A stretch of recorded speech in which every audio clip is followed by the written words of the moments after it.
Vic, this is a terminal that's been designed for experiments in what the industry calls computer-assisted instruction. Now, we've loaded our computer, located in the next room, with a course on basic electronics, and I'm going to ask you now to take the course.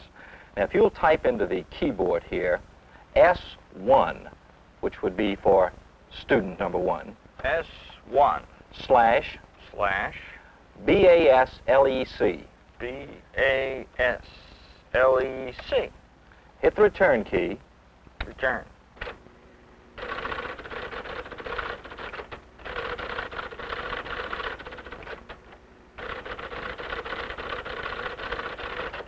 How did it know my name?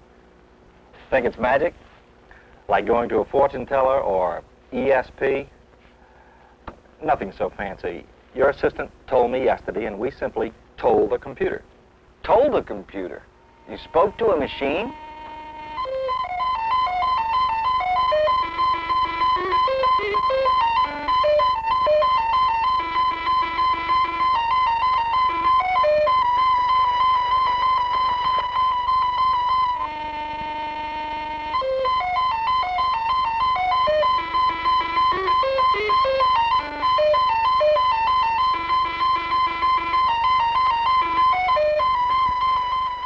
You know all about computers. They arrange your schedules. They spew out your grades on next month's green and white forms. Tell you how much you owe on your hi-fi set. The prediction is that each of you is going to have one in your own home pretty soon to do odd jobs around the house. And how about the computer as communication, as language in itself? Not like the telephone, which carries a message from a person to person, but as an interacting person, thinker, language speaker. What do you mean by communication with a machine, George? How do you give a computer a language? Well, Vic, let's take the very primitive case of two human beings communicating like us. Let's say you want to talk about birds. Now, when you say bird, it should evoke in my mind the image of a bird. Now, none of us has the same idea, the same image of a bird, but within a language, we have a common understanding, a commonality of meaning. What's different between and among us too often, I think, is a problem of semantics. But within a language, we can communicate fairly unambiguously. Now, the computer has a language. We have assigned a language to the computer, and we share that language with the computer. That seems logical enough. Speaking of logic, I've heard that the computer has logic. How could this be? Well, Vic, they use logic in this sense. They use logical functions. Perhaps the crux of the computer's ability to perform computation is in its ability to compare. Practically every decision that you and I make, as human beings make, is on the basis of a comparison. And those decisions can always be reduced to the law of the excluded mean or the law of the excluded middle. That is, something is either inside a class or it's not. Now, we can abstract that down into computer terms, into the fact that something is either a 0 or a 1. So if we have a device that can look at a piece of information and say that it's 1 inside a class or 0 outside a class, we have everything we'll need for practically any kind of logical deduction. Well, computers, of course, use the binary language. We convert all numbers and alphabet characters to the binary language, which represents all of these in ones or zeros. We call this the binary language. Now, we also give instructions to a computer, and we use a Fortran system of giving instructions to the computer. A computer language is very precise. It cannot be ambiguous. In human language, sometimes one word has many different meanings, and the meaning is determined from the context in which it's used. In computer language, the meaning has to be very precise and unique. There can be no ambiguity. The computer must have a precise definition of the word or instruction or language being used. Please enter job number. You know, Vic, you're talking about language. Here's a device, a terminal that we're probably all familiar with. It's an ordinary touch-tone telephone. But right now, I've taken this telephone and connected it to a computer that's located, in this particular case, in Raleigh, North Carolina. I've dialed the number of that computer, and I'm now connected to that computer. Now, we can, by use of the telephone, present problems to the computer. The computer will solve them and then give us our answers back in spoken form. As an example, let's do some simple arithmetic computations here. Let's multiply 12 times 12. Your answer, plus 144. Proceed. Okay, now you can do that as well as the computer. Let's challenge it just a little more. We'll multiply 1, 2, 3, 4, 5, 6 times 1, 2, 3, 4, 5, 6. Your answer, plus 1, 5, 2, 4, 1, 3, 8, 3, 9, 3, 6. Proceed. Is that right, Vic? Yeah, right. That's a human voice, isn't it? How could that be? Well, actually, it is a human voice, Vic. What we've done here is stored on a magnetic drum a series of voice recordings of words that will be useful to us in solving problems that we present to the computer. Now, as we present the problem to the computer solves it, then searches out the particular words representing the answer, arranges them in the proper sequence, then literally just plays back our answer to us. It sounds almost as if you're teaching the computer our language rather than our having to learn the computer language that you talked about earlier. Well, to some extent, of course. Let me ask the computer, in this particular case, to play its vocabulary back to us. Please enter job number. Proceed. 1, 2, 3, 4, 5, 6, 7, 8, 9, 0. Account, man, customer, policy, amount. Now, these are actually words that we found were useful in solving the kinds of problems that we present to the computer. Now, you could put any words on here that would be useful to you in whatever application that you were involved in. I think without too much imagination, you can imagine this kind of a system or these kind of devices used by your students, perhaps our children in the foreseeable future, to solve some of their homework problems. Again, cleared. Proceed, correct. Schedule, date, repeat, credit, request, ship, order, project, Al, negative, percent, applicate, paid, gross, total. I like it because it tells me if I have problems right or wrong. It teaches me new problems every day. I like it because you don't have to use your pencils. You get marks when you use pencils, but you just have to type when you use computers. If you have to write a whole lot of problems, your hand will get tired, and while you're doing just pushing down a button, your hand will get tired. I think they're pretty good and they teach you a lot of stuff. I like it because I think I learn more. The computers taught me a lot. Well, now since I've been on it for a long time, I can do it a lot better and a lot faster. I don't think I'd want one.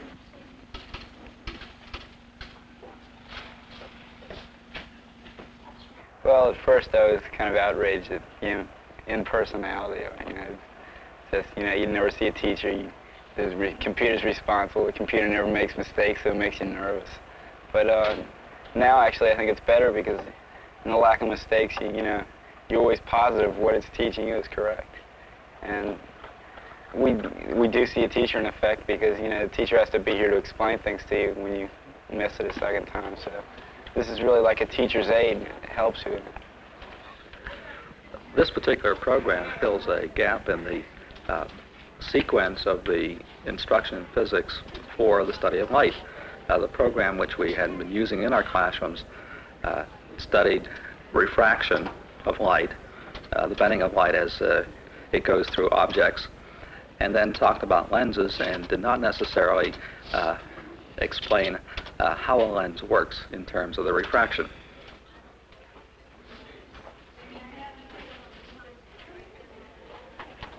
Well, I think that many times it's better because you are working as an individual and you don't have to compete with your class members. And this machine, it's programmed so it has many different answers to your questions in it.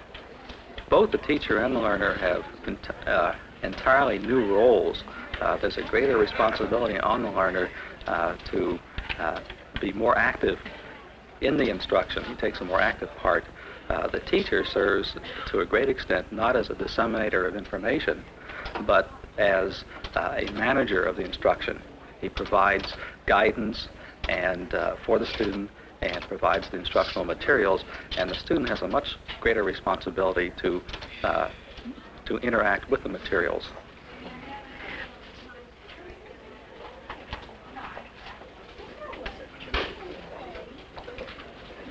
George, we've been talking about the metaphor thought, how machines actually help people do people thinking. I wonder if you could go into that a little bit. Certainly, Vic.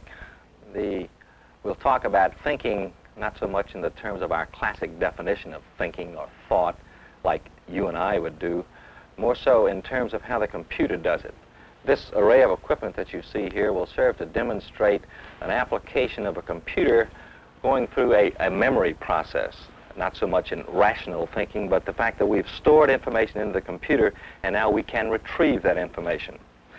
Now, what we've done here is assign values to the buttons on this keyboard. The value in this particular case would be a patient's name in a hospital. Now, I'm going to depress a key here identifying a particular patient, and by depressing this button and our green start key here, I have asked the computer to look up a particular patient and print out for me the standing orders for this particular patient.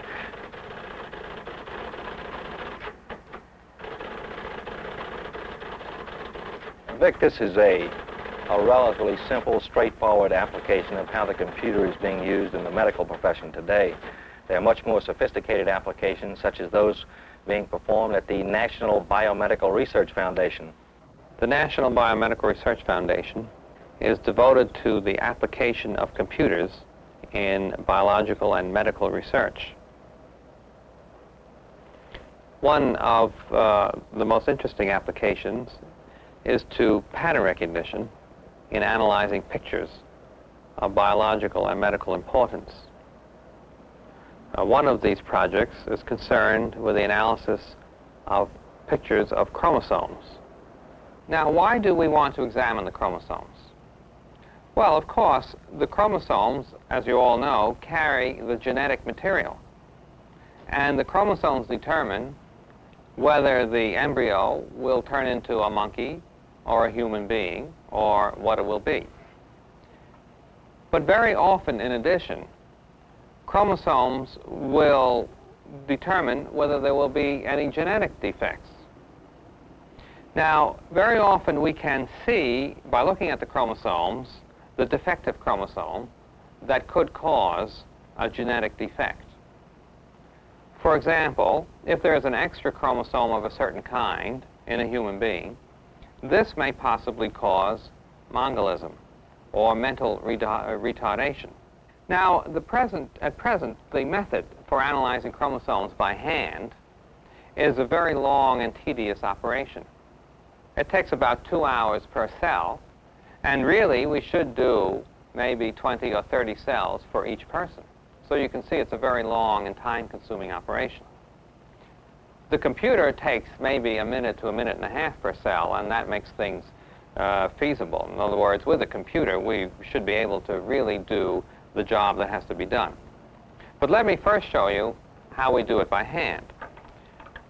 To analyze chromosomes by hand, we first take this picture, and we actually cut out each chromosome like you would cut out paper dolls.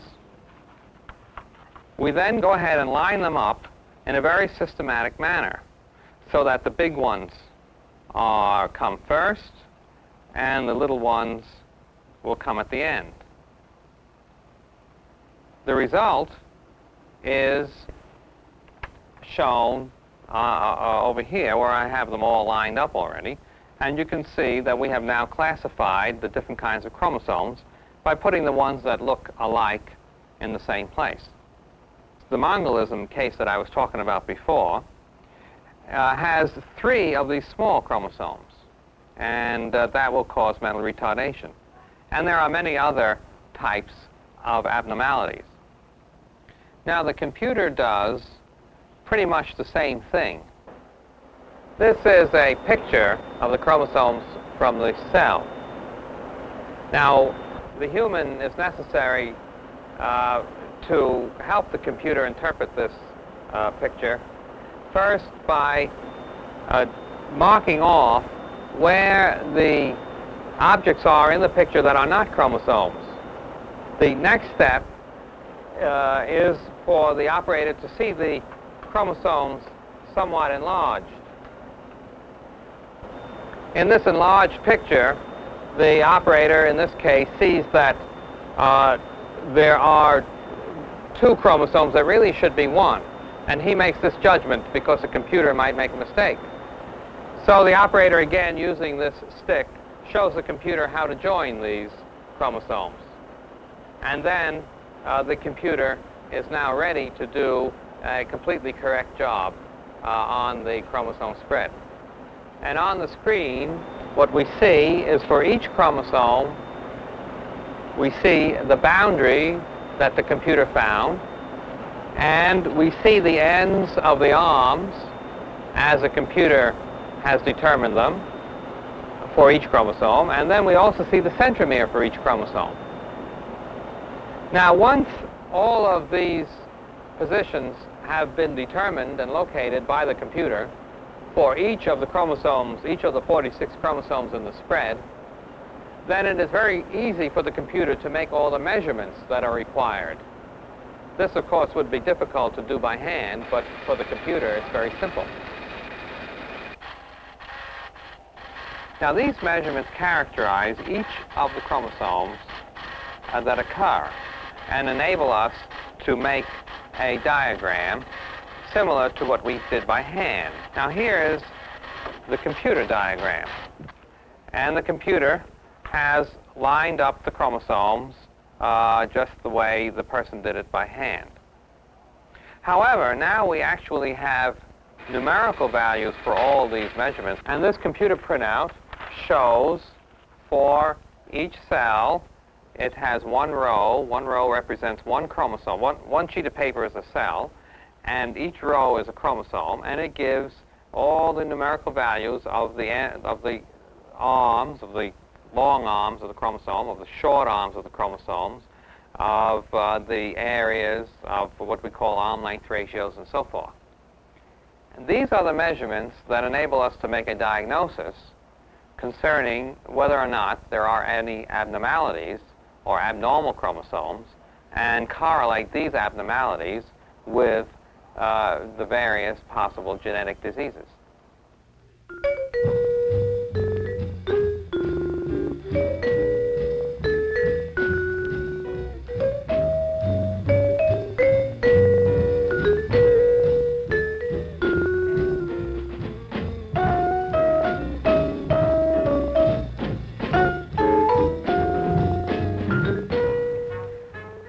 Programs in this series, we talked a lot about language and about meaning, about the possibility that the metaphors we use to describe the world we live in may shape the way we think about it.